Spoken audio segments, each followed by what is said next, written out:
नमस्कार दोस्तों, स्वागत है आपके अपने YouTube चैनल समीक्षा क्लासेस में। आज हम आपके लिए लेकर आए हैं एक नया टॉपिक और टॉपिक है भारतीय संविधान की प्रस्तावना। प्रस्तावना आपके एग्ज़ाम के लिए काफ़ी महत्वपूर्ण हो जाती है क्योंकि यहाँ से एग्ज़ाम में प्रश्न निश्चित रहती है। 2 से 3 प्रश्न यहाँ से रहेगी। तो आज हम लोग डिटेल्स जानेंगे कि प्रस्तावना क्या है, प्रस्तावना से किस प्रकार से प्रश्न पूछे जाएंगे, प्रस्तावना की क्या महत्व है, उसकी क्या विशेषता है, प्रस्तावना शब्द को सर्वप्रथम किस देश ने अपनाया है, भारतीय संविधान ने किस देश से लिया है, इन सारे तथ्यों की चर्चा आज करेंगे। और लास्ट में हम लोग देखेंगे प्रस्तावना से संबंधित 54 प्रश्न जो आपके एग्जाम के लिए काफ़ी महत्वपूर्ण है। और हम उम्मीद करेंगे कि इस टॉपिक के पढ़ने के बाद इस टॉपिक से आपकी एक भी प्रश्न नहीं छूटेगी। इस तरह से हमने कंटेंट को तैयार किए हैं। तो चलिए देर ना करते हुए आज का सेशन हम लोग स्टार्ट करते हैं। इससे पहले अगर यदि आप फर्स्ट टाइम देख रहे होंगे तो इस चैनल को सब्सक्राइब कर लीजिएगा, अधिक से अधिक लोगों तक शेयर कर दीजिएगा। तो चलिए हम लोग स्टार्ट करते हैं आज का सेशन। सबसे पहले हम लोग जानते हैं प्रस्तावना, उद्देशिका। तो यहाँ आपको बता दें कि आप किसी भी एग्ज़ाम की तैयारी कर रहे हैं, खासतौर पर सिविल सेवा की तैयारी कर रहे हैं, तो ये जो प्रस्तावना है इसको आप ध्यान में रखेंगे, क्योंकि यहाँ पर एक सीक्वेंस के रूप में आपसे प्रश्न पूछी जा सकती है। तो इसको आप ध्यान में रखेंगे। और बाकी जनरल कंपटीशन के लिए आप नहीं भी ध्यान में रखेंगे तो भी चलेगा, लेकिन कम से कम सिविल सेवा की तैयारी कर रहे हैं तो आपको एक बार इसे ध्यान में रखनी चाहिए। तो यहाँ से हम लोग क्या क्वेश्चन बनेगी उसको देखेंगे। सबसे पहले एक बार रीडिंग हम लोग डालते हैं। देखिए प्रस्तावना क्या है, तो हम भारत के लोग भारत को एक संपूर्ण प्रभुत्व संपन्न, समाजवादी, पंथ निरपेक्ष, लोकतंत्रात्मक गणराज्य बनाने के लिए तथा उसके समस्त नागरिकों को सामाजिक, आर्थिक और राजनीतिक न्याय, विचार, अभिव्यक्ति, विश्वास, धर्म और उपासना की स्वतंत्रता, प्रतिष्ठा और अवसर की समता प्राप्त कराने के लिए तथा उन सब में व्यक्ति की गरिमा और राष्ट्र की एकता और अखंडता सुनिश्चित कराने वाली बंधुता बढ़ाने के लिए दृढ़ संकल्प होकर अपनी संविधान सभा में आज तारीख 26 नवंबर 1949 मिति मार्क्सिस्ट शुक्ल सप्तमी संवत 2006 विक्रमी को एतद द्वारा इस संविधान को अंगीकृत, अधिनियमित और आत्मार्पित करते हैं। देखिए यही है सार तत्व। अब सबसे पहले हम लोग समझेंगे कि प्रस्तावना है क्या। तो प्रस्तावना, देखिए प्रस्तावना क्या है, भारतीय संविधान का एक सार तत्व है कि किसी भी व्यक्ति को अगर भारत की नेचर के विषय में जानना हो, भारत में किस प्रकार की शासन प्रणाली चल रही हो, तो उसको सभी संपूर्ण संविधान पढ़ने की आवश्यकता नहीं है। वह सिर्फ और सिर्फ भारतीय प्रस्तावना को अगर रीड कर लेंगे तो वह समझ जाएंगे कि भारतीय संविधान का नेचर क्या है, भारतीय संविधान का उद्देश्य क्या है, भारतीय संविधान में किस प्रकार से शासन संचालित करने की बात कही गई है। तो यहाँ पर हम लोग बात करेंगे इसका डिटेल, सारे तथ्यों की हम लोग बात करेंगे। और सबसे पहले हम लोग जानते हैं कि भारतीय संविधान में जो प्रस्तावना है, तो प्रस्तावना का उद्भव कैसे हुआ, ओरिजिन कैसे हुआ, उत्पत्ति कैसे हुआ, इस बात की चर्चा करेंगे। यहाँ से प्रश्न आपकी रहेगी। तो आपको ध्यान में रखना है कि 13 दिसंबर 1946 को संविधान सभा की जब बैठक हो रही थी, तृतीय बैठक, उसमें पंडित जवाहरलाल नेहरू ने संविधान सभा के समक्ष उद्देश्य प्रस्ताव पेश किया था, जिसे 22 जनवरी 1947 को स्वीकार किया गया। यही बाद में प्रस्तावना कहलाया। समझ पाए हम लोग। प्रस्तावना की जो बात है, तो उद्देश्य प्रस्ताव के रूप में पंडित जवाहरलाल नेहरू ने पेश किया था। कब पेश किया था? 13 दिसंबर 1946 को, जिसे 22 जनवरी 1947 को आपको संविधान सभा के द्वारा स्वीकार कर लिया जाता है। और यही कहलाया प्रस्तावना, अथवा इसे ही उद्देशिका कहते हैं। ये हम लोग उत्पत्ति की बात किए।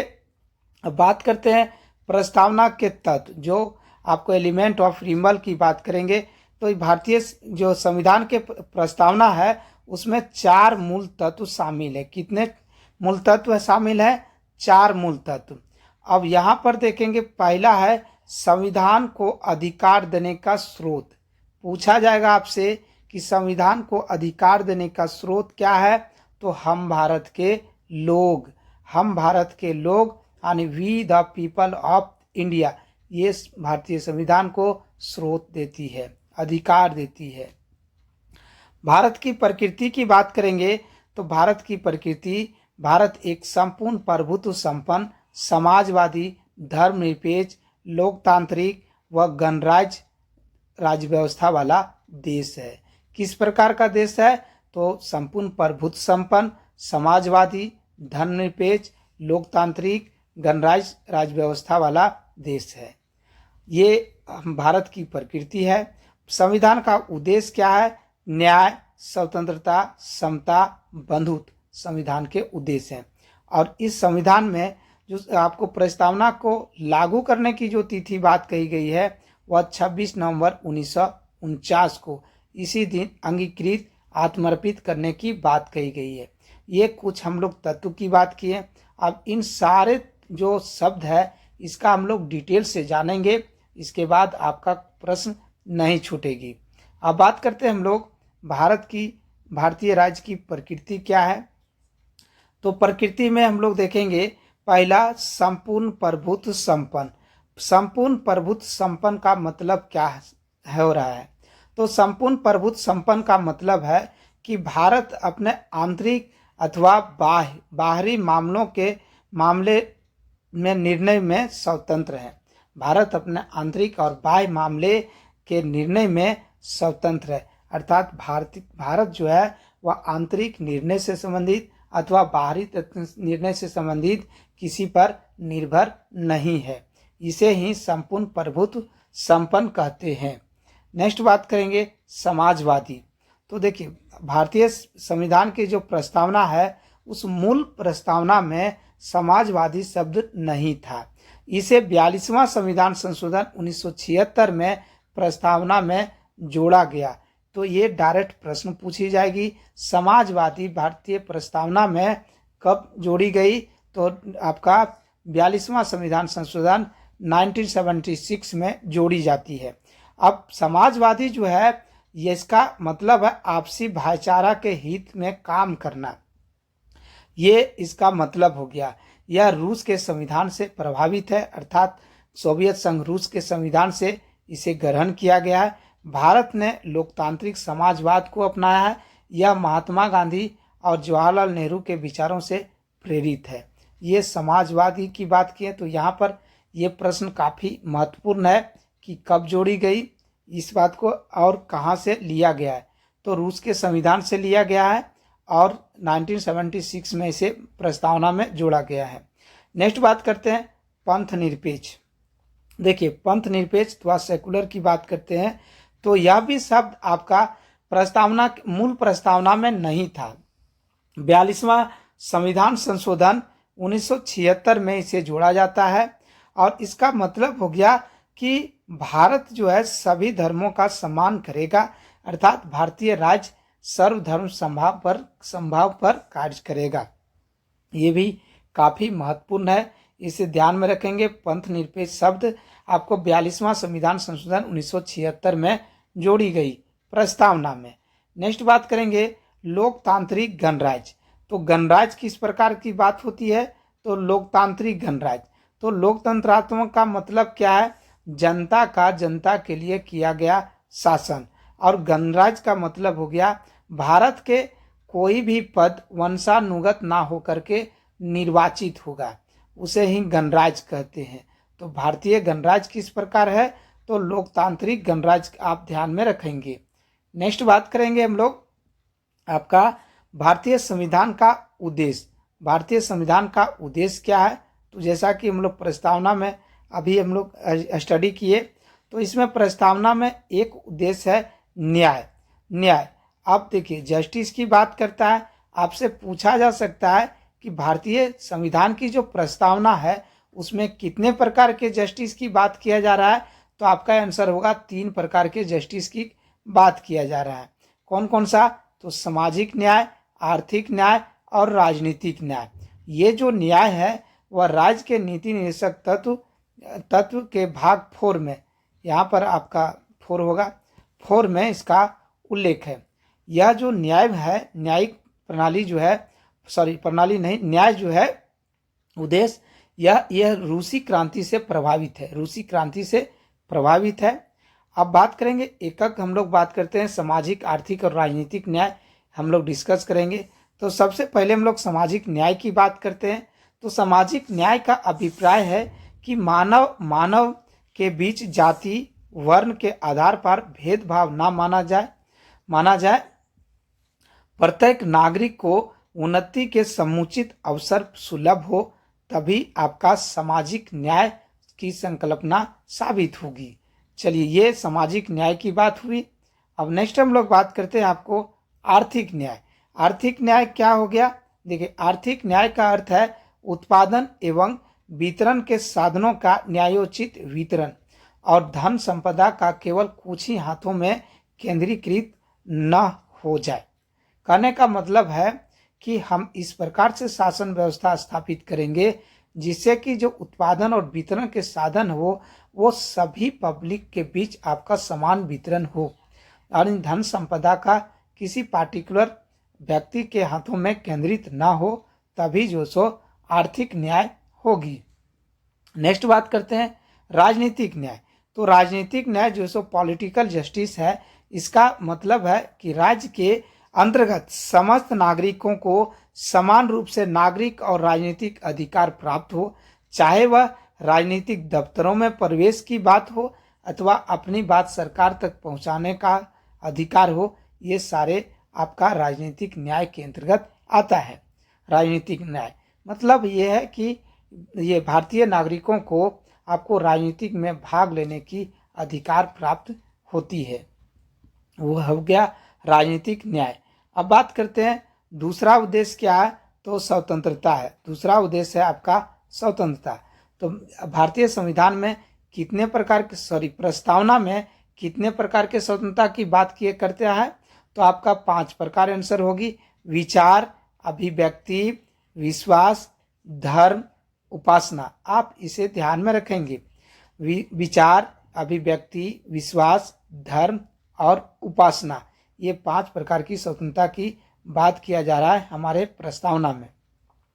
हमारी संविधान प्रस्तावना में स्वतंत्रता, समानता, बंधुत्व के आदर्शों को फ्रांसीसी क्रांति से लिया गया है। कहाँ से लिया गया है? फ्रांस की क्रांति से लिया गया है आपको समानता, स्वतंत्रता और बंधुत्व। जबकि हम लोग बात किए कि आपका न्याय जो है वह आपको रूस के संविधान से प्रभावित है। ये कुछ पॉइंट आप ध्यान में रखेंगे, इस तरह की प्रश्न रहेगी आपकी एग्जाम में। अब नेक्स्ट तीसरा की बात करते हैं, समता अथवा समानता। देखिए, आपका प्रस्तावना में समता की बात करता है, समानता शब्द नहीं है। और समता की बात करते हैं तो 2 प्रकार की है, एक प्रतिष्ठा और दूसरा अवसर की समानता अथवा समता की बात करता है। समानता का अर्थ है समाज के किसी भी वर्ग के लिए विशेषाधिकारों की अनुपस्थिति और बिना किसी भेदभाव के सभी व्यक्तियों के लिए पर्याप्त अवसरों का प्रावधान। प्रस्तावना भारत के सभी नागरिकों की स्थिति और अवसर की समानता प्रदान करती है। इस प्रस्तावना में समानता के 3 आयाम शामिल है, नागरिक, राजनीतिक और आर्थिक। इसे आप ध्यान में रखेंगे। चलिए नेक्स्ट बात करते हैं हम लोग चौथा, तो यह है व्यक्ति की गरिमा। व्यक्ति की गरिमा अर्थात राष्ट्र की एकता और अखंडता, यह भी भारतीय प्रस्तावना के मूल आपका प्रस्तावना में नहीं था। इसे हम लोग 42वां संविधान संशोधन 1976 में जोड़ा गया। इस प्रकार हम लोग समझ पाते हैं कि भारतीय संविधान की प्रस्तावना का एकमात्र बार संशोधन होती है और वह होती है आपको 42वां संविधान संशोधन 1976 में होती है। चलिए नेक्स्ट बात करेंगे हम लोग आपका उद्देश्य में, तो आपका 5वां है बंधुता अर्थात भाईचारा। भाईचारा, इसका शाब्दिक अर्थ है भाईचारा की भावना। प्रस्तावना के अनुसार बंधुत्व में दो बातों को सुनिश्चित करना होगा। पहला व्यक्ति का सम्मान, दूसरा देश की एकता और अखंडता। देखिए, राज्य के नीति निषेध तत्व के अनुच्छेद 51 में भी भाईचारा की भावना को प्रोत्साहित करने की बात कही गई है। संविधान लागू करने की तिथि जो हमारे प्रस्तावना में उल्लेख है वह है हम लोग 26 नवंबर 1949। इस दिन संविधान बनकर तैयार हुआ और लागू भी हुई। 26 नवंबर को ही विधि दिवस के रूप में मनाया जाता है। पूरी संविधान हम लोग 26 जनवरी 1950 को लागू किए और इस दिन भारत एक गणतंत्र राष्ट्र बना। अब बात करते हैं प्रस्तावना से संबंधित महत्वपूर्ण बिंदु जो आपकी एग्जाम में यहाँ से प्रश्न रहेगी, तो यह काफ़ी महत्वपूर्ण है आपके एग्जाम के लिए, इसे आप ध्यान में रखेंगे। सबसे पहले बात करते हैं आपका विश्व में प्रस्तावना को लागू करने वाला प्रथम देश कौन था, तो अमेरिका। अमेरिका विश्व का पहला देश है जिन्होंने अपने संविधान में प्रस्तावना को लागू किया था। भारतीय संविधान ने प्रस्तावना को अमेरिका के संविधान से ग्रहण किया है। कहाँ से ग्रहण किया है, तो अमेरिका के संविधान से ग्रहण किया है। जबकि प्रस्तावना की जो परिभाषा है यह ऑस्ट्रेलिया के संविधान से लिया गया। ये दो अलग अलग पॉइंट है, इसे आप ध्यान में रखेंगे। अगर यदि आपसे प्रश्न पूछा जाए कि भारतीय संविधान ने प्रस्तावना को किस देश के संविधान से ग्रहण किया है, तो आपका आंसर अमेरिका होगा। वहीं प्रस्तावना की परिभाषा की बात किया जाता है तो ऑस्ट्रेलिया होगा। प्रस्तावना को संविधान की आत्मा किसने कहा है, तो ठाकुरदास भार्गव ने प्रस्तावना को संविधान की आत्मा कहा है। जबकि हम लोग आगे पढ़ेंगे अम्बेडकर साहब ने आर्टिकल 32 को संविधान की आत्मा कहते हैं, मौलिक अधिकार में जो है। नेक्स्ट, प्रस्तावना को संविधान का परिचय पत्र किसने कहा है, तो N.A. पालकीवाला ने। N.A. पालकीवाला ने प्रस्तावना को संविधान का पालकीवाला कहा है, संविधान का परिचय पत्र कहा है। किसने, N.A. पालकीवाला ने। प्रस्तावना को संविधान की जन्म कुंडली किन्हें कहा है, किनके द्वारा कहा गया है, तो K.M. मुंशी, कन्हैयालाल मणिकलाल मुंशी, इनके द्वारा प्रस्तावना को संविधान की जन्म कुंडली कहा जाता है। प्रस्तावना किस देश से प्रभावित है, तो अमेरिका की क्रांति से, फ्रांस की क्रांति से और रूस की क्रांति से, यानी ये तीनों क्रांति से हमारी प्रस्तावना प्रभावित है। प्रस्तावना में एकमात्र संशोधन 42वां संशोधन 1976 में होती है, जिसके तहत समाजवाद, पंथ निरपेक्ष, अखंडता शब्द को प्रस्तावना में जोड़ा जाता है। तो ये भी आपका काफ़ी महत्वपूर्ण हो जाती है। ये सारे पॉइंट्स आपके एग्जाम में रहेगी, तो इसे आप ध्यान में रखेंगे। अब हम लोग बात करेंगे प्रस्तावना से संबंधित जितने भी महत्वपूर्ण प्रश्न बनते हैं उनकी चर्चा करेंगे। तो इसे हम लोग देखते हैं। सबसे पहला प्रश्न है कि भारतीय संविधान का प्राधिकार स्रोत कौन है, तो प्राधिकार स्रोत क्या है, तो भारत के जनता, भारत के लोग। जो स्टार्टिंग में हम भारत के लोग, तो भारत के लोग जो है वह आपका स्रोत हो जाती है भारतीय संविधान का। राइट आंसर बी होगी। नेक्स्ट हम लोग देखते हैं दूसरा नंबर क्वेश्चन क्या है, भारत को संविधान की प्रस्तावना में क्या कहा गया, अर्थात भारत का संविधान प्रस्तावना में क्या कहा गया है। तो इसका राइट आंसर हम लोग देखते हैं, सर्वसत्ताधारी, समाजवादी, धर्मनिरपेक्ष, लोकतांत्रिक गणराज्य। ये इसका राइट आंसर है, आप इसे ध्यान में रखेंगे।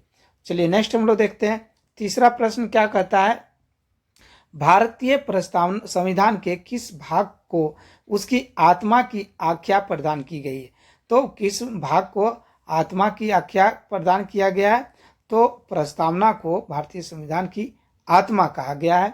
ये राइट आंसर होगी। नेक्स्ट देखते हैं 4 नंबर क्वेश्चन क्या है, तो ये है संविधान निर्माताओं ने किस पर विशेष ध्यान दिया था। देखिए, संविधान निर्माताओं ने सब प्रस्तावना पर विशेष ध्यान दिया था, तो राइट आंसर ये होगी।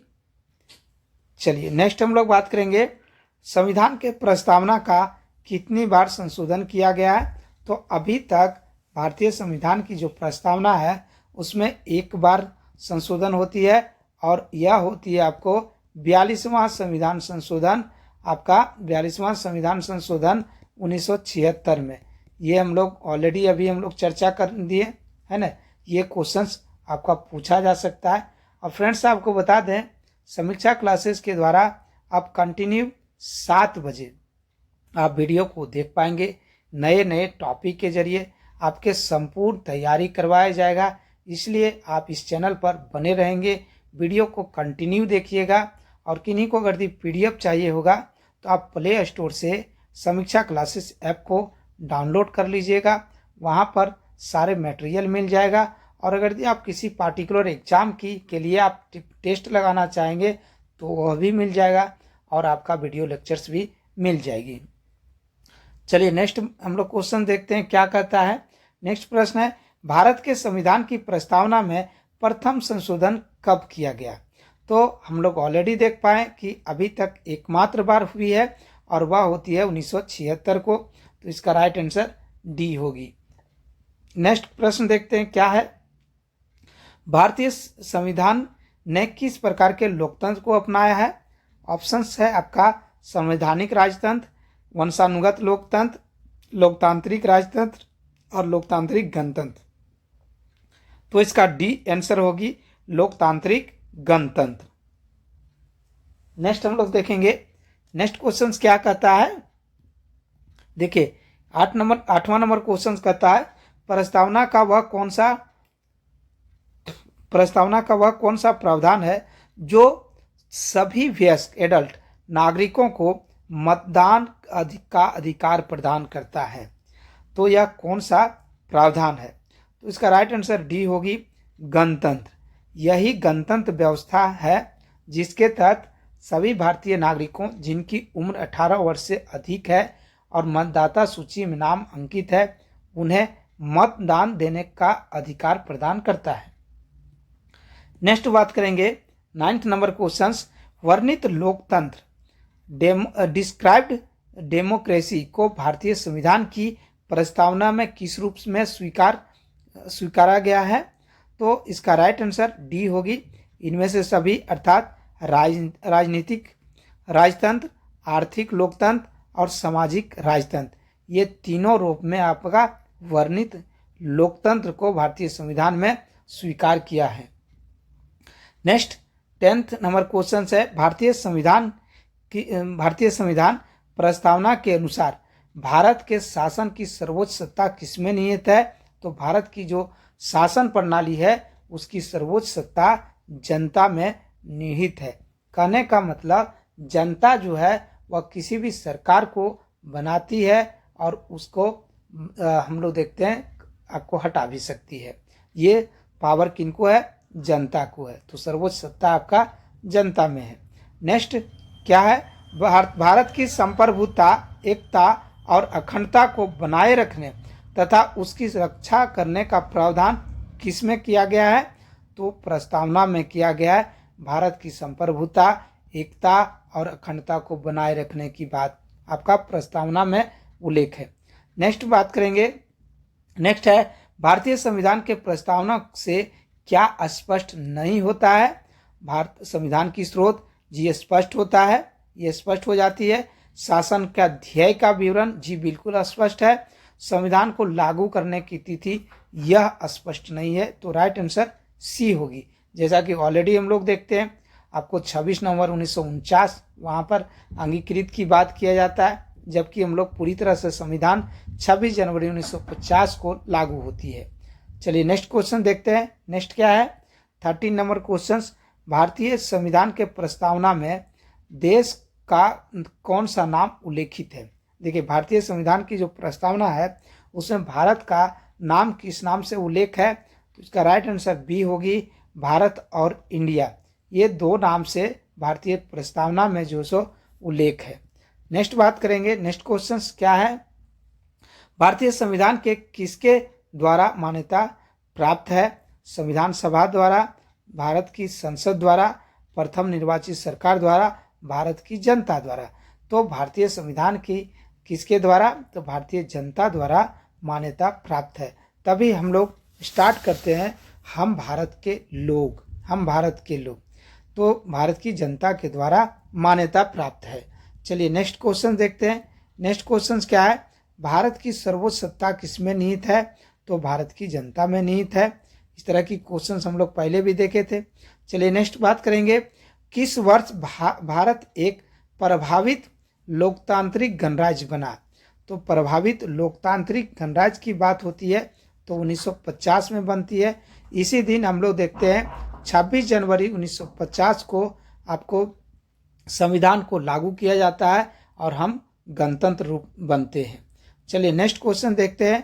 नेक्स्ट क्या है, किस संशोधन अधिनियम में भारतीय संविधान की उद्देशिका में परिवर्तन किए गए थे? तो उद्देशिका में एकमात्र संशोधन होती है और वह होती है 42वां संविधान संशोधन 1976। तो राइट आंसर सी होगी। नेक्स्ट प्रश्न देखते हैं। नेक्स्ट कहता है, निम्नलिखित में से कौन सा एक उपलब्ध कराने के लिए संविधान की प्रस्तावना सभी भारतीय नागरिकों से वादा नहीं करती है? अर्थात भारतीय संविधान की प्रस्तावना में निम्नलिखित में से किसका उल्लेख नहीं है? सामाजिक न्याय, जी बिल्कुल इसका है। राजनीतिक न्याय, इसका भी है। विचार की स्वतंत्रता, जी इसका भी है। पूजा की स्वतंत्रता यानी वर्शिप की स्वतंत्रता हमारे प्रस्तावना में नहीं है, तो इसका राइट आंसर डी होगी। चलिए नेक्स्ट क्वेश्चन देखते हैं। नेक्स्ट क्वेश्चन क्या है? नेक्स्ट क्वेश्चन है आपका, भारतीय संविधान को संविधान सभा द्वारा कब अंगीकृत किया गया है, कब एडॉप्ट किया गया है? तो यह 26 नवंबर 1949 को आपको संविधान सभा के द्वारा अंगीकृत किया गया है। आप इसे ध्यान में रखेंगे, राइट आंसर ये होगी। नेक्स्ट प्रश्न देखते हैं। नेक्स्ट क्या है आपका, भारतीय संविधान को कब पूर्ण रूप से लागू किया गया? 26 जनवरी 1950 को भारतीय संविधान को पूर्ण रूप से लागू किया गया। नेक्स्ट क्वेश्चन, भारत को गणतंत्र क्यों कहा जाता है? भारत को गणतंत्र इसलिए कहा जाता है क्योंकि यहाँ राज्य का प्रमुख जो निर्धारित अवधि के लिए निर्वाचित होते हैं, ये वंशानुगत न होकर के निर्वाचित होते हैं, इसलिए भारत को गणतंत्र कहा जाता है। नेक्स्ट प्रश्न देखते हैं। नेक्स्ट क्या है, भारत किस धर्म का राष्ट्र है? तो भारत सभी धर्मों का आदर करती है, अर्थात भारत जो सो एक धर्मनिरपेक्ष राष्ट्र है। इस प्रकार की तो धर्मनिरपेक्ष राष्ट्र है, सेकुलर राष्ट्र है। चलिए नेक्स्ट हम लोग देखेंगे 23, धर्मनिरपेक्ष का क्या मतलब है? तो धर्मनिरपेक्ष का मतलब है राज्य सरकार द्वारा किसी भी धर्म को स्वीकार नहीं करना, किसी भी धर्म को स्वीकार नहीं करना, अर्थात सभी धर्मों को सम्मान देना, आदर करना ही हमारे धर्मनिरपेक्ष कहलाता है। चलिए नेक्स्ट क्वेश्चन देखते हैं 24 नंबर, भारत एक धर्मनिरपेक्ष राज्य है, इसका मतलब क्या है? भारत एक धर्मनिरपेक्ष राज्य है, इसका मतलब क्या है? ऑप्शन देख लेते हैं। धर्म विरोधी नागरिकों का समर्थन करना, जी बिल्कुल नहीं होगी। बहुसंख्यक समुदाय के धर्म का समर्थन करना, ये भी गलत है आपका। अल्पसंख्यक समुदाय के धर्म को समर्थन करना, यह भी गलत है। किसी भी निश्चित धर्म का समर्थन नहीं करता है, ये आपका राइट आंसर होगी। चलिए नेक्स्ट क्वेश्चन देखते हैं 25 नंबर, गणतंत्र होता है, गणतंत्र होता है तो गणतंत्र होता है केवल एक लोकतांत्रिक राज्य या नहीं होगी? अध्यक्षीय शासन पद्धति शासन वाला राज्य, जी नहीं। संसदीय पद्धति शासन वाला राज्य, नहीं। राज्य जहां अध्यक्ष वंशानुगत रूप से ना हो, अर्थात वैसे राज्य जहां वंशानुगत ना हो करके निर्वाचित हो, तब वह जो सो आपका गणतंत्र होगा। तो निर्वाचित, भारत में एक निर्वाचित प्रणाली है जहां पर राष्ट्राध्यक्ष से संबंधित तमाम जो है वह जो हम लोग देखते हैं राजनीति निर्वाचित होता है। चलिए नेक्स्ट क्वेश्चन देखते हैं 26 नंबर, निम्नलिखित में से वह दो शब्द कौन से हैं जिनका समावेशन 42वां संविधान संशोधन द्वारा संविधान के उद्देशिका में किया गया है? तो वे दो शब्द पूछा जा रहा है, तो समाजवादी और धर्मनिरपेक्ष, अभी हम लोग चर्चा किए, ये दो शब्द है जिसे 42वां संविधान संशोधन के द्वारा उद्देशिका में शामिल किया गया था। चलिए नेक्स्ट क्वेश्चन देखते हैं। नेक्स्ट प्रश्न है, भारतीय संविधान की प्रस्तावना में भारत को किस रूप में घोषित किया गया है? तो भारतीय संविधान की प्रस्तावना में भारत को एक संपूर्ण प्रभुत्व संपन्न समाजवादी धर्मनिरपेक्ष प्रजातांत्रिक गणराज्य के रूप में स्वीकार किया गया है। चलिए नेक्स्ट क्वेश्चन, भारत एक गणतंत्र है, इसका मतलब क्या है? तो भारत एक गणतंत्र है, इसका मतलब है भारत में वंशानुगत शासक नहीं है, वंशानुगत शासन नहीं है, शासक यहाँ पर निर्वाचित है। नेक्स्ट प्रश्न, नेक्स्ट क्या है? निम्नलिखित में से कौन सा शब्द भारत के संविधान की उद्देशिका में नहीं है? समाजवादी, जी बिल्कुल है। पंथ निरपेक्ष है, प्रभुत्व संपन्न है, ये भी है। लोक कल्याण की बात जो सो आपका भारतीय संविधान की जो उद्देशिका में है, इस शब्द का उल्लेख नहीं है। और लोक कल्याणकारी की बात करेंगे तो राज्य की नीति निर्देशक तत्व में हम लोग देखते हैं राज्य का मुख्य उद्देश्य लोक कल्याणकारी होती है।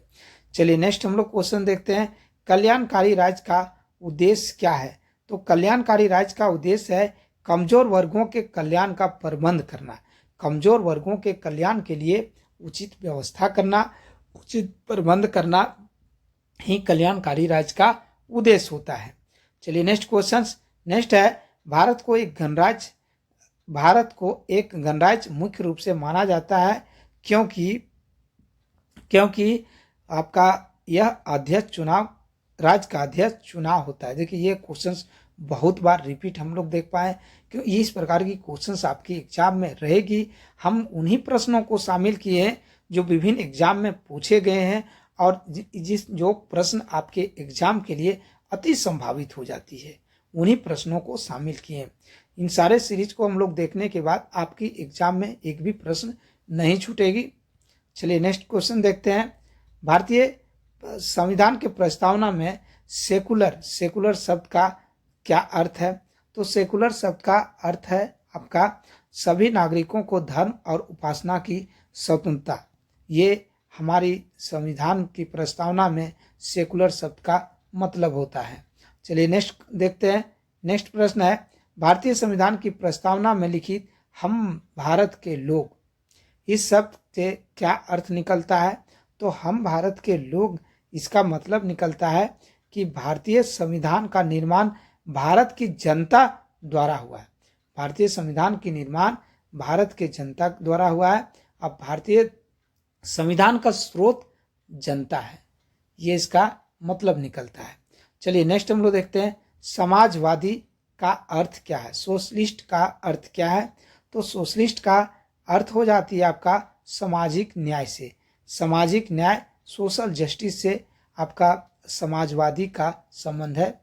चलिए नेक्स्ट हम लोग देखते हैं, नेक्स्ट है आपका भारतीय संविधान में समवर्ती सूची किस देश के संविधान से लिया गया है?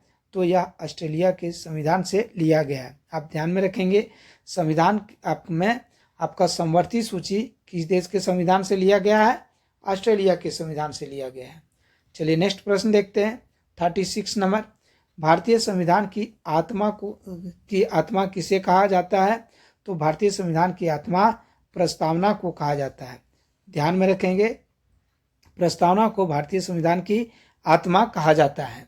चलिए नेक्स्ट हम लोग देखेंगे, आपका भारत में लौकिक सार्वभौमिकता है क्योंकि संविधान की प्रस्तावना किन शब्दों से प्रारंभ होती है? संविधान की प्रस्तावना हम भारत के लोक शब्द से प्रारंभ होती है, हम भारत के लोक शब्द से प्रारंभ होती है। नेक्स्ट क्वेश्चन देखते हैं, भारतीय संविधान की प्रस्तावना किस क्रांति का प्रभाव नहीं झलकता है? तो हम लोग फ्रांस की क्रांति ऑलरेडी देख पाए, अमेरिका क्रांति देख पाए, बोल्शेविक क्रांति जी रूस की क्रांति देख पाए, चीनी क्रांति से प्रभावित हमारा संविधान नहीं है। तो राइट आंसर डी होगी। चलिए नेक्स्ट क्वेश्चन, मूल भारतीय संविधान के अनुसार भारत एक देश है, भारत किस प्रकार का राष्ट्र है ये पूछा जा रहा है। तो भारत एक प्रभुत्व संपन्न लोकतंत्रात्मक गणराज्य है, लोकतंत्रात्मक गणराज्य है, आप ध्यान में रखेंगे। चलिए नेक्स्ट क्वेश्चन देखते हैं, नेक्स्ट क्या है, संविधान के अंतर्गत भारतीय लोकतंत्र के आदर्शों को हम कहाँ देख सकते हैं? तो भारतीय संविधान के जो लोकतंत्र है उनके आदर्शों को प्रस्तावना में हम लोग देख सकते हैं, प्रस्तावना में देख सकते हैं। चलिए नेक्स्ट प्रश्न देखते हैं, नेक्स्ट क्या है, भारतीय संविधान के किस भाग में स्पष्ट घोषणा की गई है कि भारत एक धर्मनिरपेक्ष राष्ट्र है, राज्य है। यह घोषणा संविधान की प्रस्तावना में किया गया है। कहाँ किया गया है? संविधान की प्रस्तावना में किया गया। आप इसे ध्यान में रखेंगे। चलिए नेक्स्ट क्वेश्चन देखते हैं आपका, किस संशोधन में भारत के प्रस्तावना में समाजवादी और धर्मनिरपेक्ष शब्द को जोड़ा गया है? तो 42वां संविधान संशोधन 1976 में जोड़ी जाती है। नेक्स्ट क्वेश्चन देखते हैं, भारतीय संविधान की प्रस्तावना में जिन आदर्शों और एवं उद्देश्यों की रूपरेखा दी गई है उनके आगे व्याख्या की गई है। तो कहाँ की गई है? हम लोग देख लेते हैं।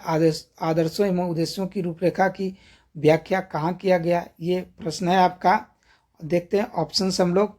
मूल अधिकारों के अध्याय में, जिन्हें राज्य के नीति निर्देशक सिद्धांतों के अध्याय में, मूल अधिकार, राज्य के नीति निर्देशक तत्व एवं मूल अध्याय। देखिए इन तीनों जगह में आपका भारतीय प्रस्तावना की आदर्श एवं उद्देश्यों की रूपरेखा का व्याख्या किया गया है। चलिए नेक्स्ट क्वेश्चन देखते हैं हम लोग। नेक्स्ट क्या है? भारतीय संविधान सभा द्वारा प्रस्तुत उद्देश्य प्रस्ताव में अभिव्यक्त विचार को भारतीय संविधान के किस भाग में शामिल किया गया है? तो भारतीय संविधान सभा में जो उद्देश्य प्रस्ताव था उसे कहाँ शामिल किया गया? तो प्रस्तावना में। हम लोग अभी इसको देख पाए थे। आपको 13 दिसंबर 1946 को आपको पंडित जवाहरलाल नेहरू के द्वारा एक उद्देश्य प्रस्ताव पेश किया जाता है, जिसे हम लोग 22 जनवरी 1947 में संविधान सभा के द्वारा स्वीकार कर लिया जाता है। चलिए नेक्स्ट हम लोग देखते हैं। नेक्स्ट प्रश्न क्या है? निम्नलिखित में से किन उद्देश्यों को भारतीय संविधान उद्देशित नहीं करता है? तो इसको हम लोग एक एक करके देखते हैं, छांटते हैं। आंसर क्या होगा? सामाजिक, आर्थिक, राजनीतिक न्याय। जी बिल्कुल इसको करता है। ये अभिव्यक्ति, विचार, विश्वास, धर्म, उपासना। जी प्रतिष्ठा, अवसर की समानता। देखिए अंतर्राष्ट्रीय शांति और सुरक्षा की अभिवृत्ति ये उद्देशित नहीं करती है। तो राइट आंसर डी होगी। चलिए नेक्स्ट क्वेश्चन देखते हैं। नेक्स्ट क्या है? भारत के संविधान की प्रस्तावना में कितने प्रकार के न्याय, स्वतंत्रता, समानता, भ्रातृत्व का सही क्रम उल्लेखित किया गया है? देखिए ये हम लोग देखेंगे। इसका राइट आंसर हम लोग देखते हैं क्या होगा। तो न्याय की बात करते हैं तो न्याय 3 प्रकार से होगी। तो देखिए राइट आंसर तो यही हो जाती है आपका, न्याय 3 और स्वतंत्रता 5 है। वहीं समानता 2 प्रकार की बात करता है और भ्रातृत्व यानी भाईचारा 1 होती है। तो इस प्रकार राइट आंसर आपका ये होगी। आप इसे समझ में ध्यान में रखिएगा। न्याय कितने प्रकार? 3 प्रकार। स्वतंत्रता कितने प्रकार? 5 प्रकार। समानता कितने प्रकार? 2 प्रकार। और भ्रातृत्व की बात करता है तो ये 1 प्रकार की बात होती है। आप इसे ध्यान में रखेंगे। चलिए नेक्स्ट हम लोग देखते हैं। नेक्स्ट क्या है? संविधान में किस प्रकार के न्याय की बात कही गई है? तो भारतीय संविधान की प्रस्तावना में आपका सामाजिक, आर्थिक और राजनीतिक न्याय ये 3 प्रकार की बात किया जाता है। चलिए नेक्स्ट क्वेश्चन देखते हैं। नेक्स्ट क्या है? 48 नंबर।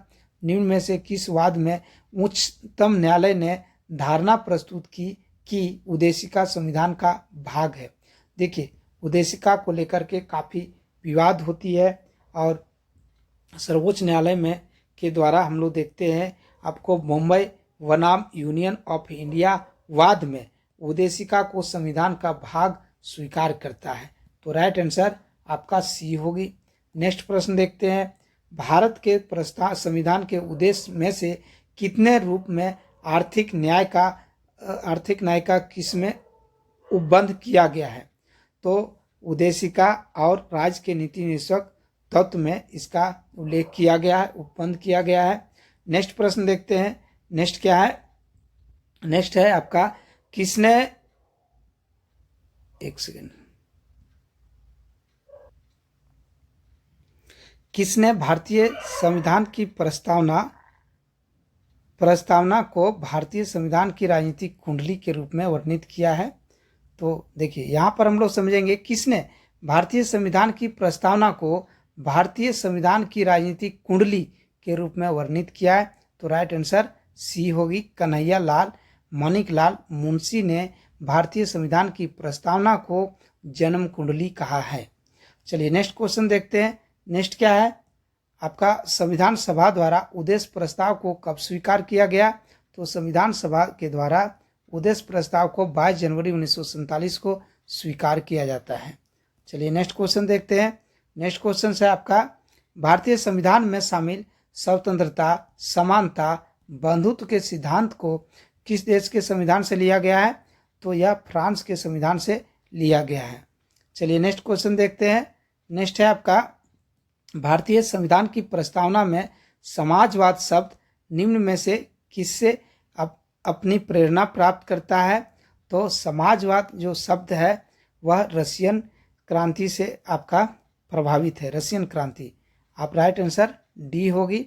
और नेक्स्ट क्वेश्चन देखते हैं, और इस सीरीज का आखिरी क्वेश्चन है निम्नलिखित में से संविधान की प्रस्तावना में अंतर्लिखित क्रमानुसार व्यवस्थित कीजिए।